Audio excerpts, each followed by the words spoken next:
This is my favorite Bible. My wife bought me this. Y'all have heard me do this before. My wife bought me this Bible years ago. This was in the old building when we first started.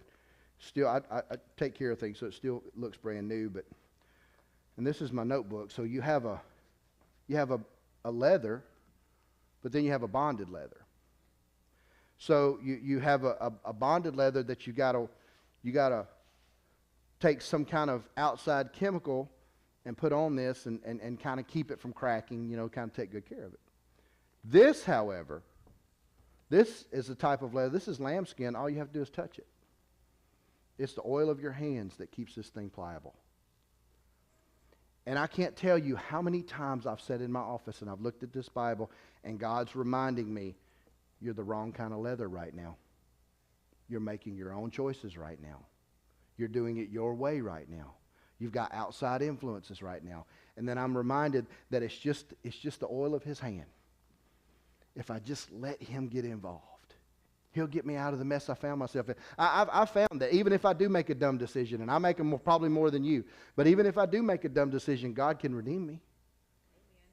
But here's what our problem is. Our problem is we want God to do a miracle.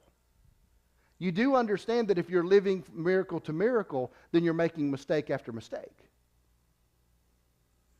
Did you hear me? If you're having to live from miracle to miracle, you're making mistake after mistake. But if you're living in the blessing, because the blessing of God is not the miracle of God. The miracle of God is putting things back together. The blessing of God is walking like it was never broken.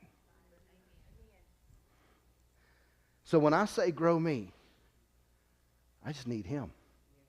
I love all of you, and I'm thankful that you're here. I love seeing your beautiful faces. I love walking out here and hearing people clap. I love to hear the music crank up. I love to hear them sing. I love all that. I love being with the young adults on Wednesday nights and all the crazy questions they ask. Actually, they ask really good questions. But I love all of that. But more than that, it's just me and him. Just grow me, God. So, I want to say this, and then I've got to wrap this thing up. When I worked in engineering, the environmental engineering lab, we had a big gigantic tank with 6 filters on it, and those filters were as tall as I am, and they're probably every bit of 10 inches around, and so you run water through those filters, and out of the end of the spout, you could fill up a bucket of water, and it's called deionized. There's no metals in this water. It's what we used to clean instruments with because it had to be on point. You could take this water, and you could fill up a bathtub with it, and you could step over into this bathtub and throw an electrical line into that bathtub, and it will not electrocute you because there's no metal in the water. That's cool, right? Yeah. Here's the weird thing.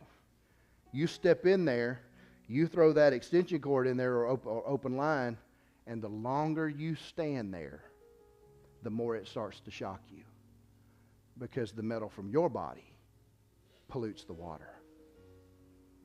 So who's polluting whose water?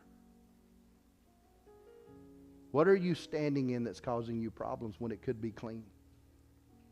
I'm not trying to bring you down. I'm certainly not trying to convict you. That's not my job. My job is just to ask you, are you standing where he's got you, where everything's clean and clear?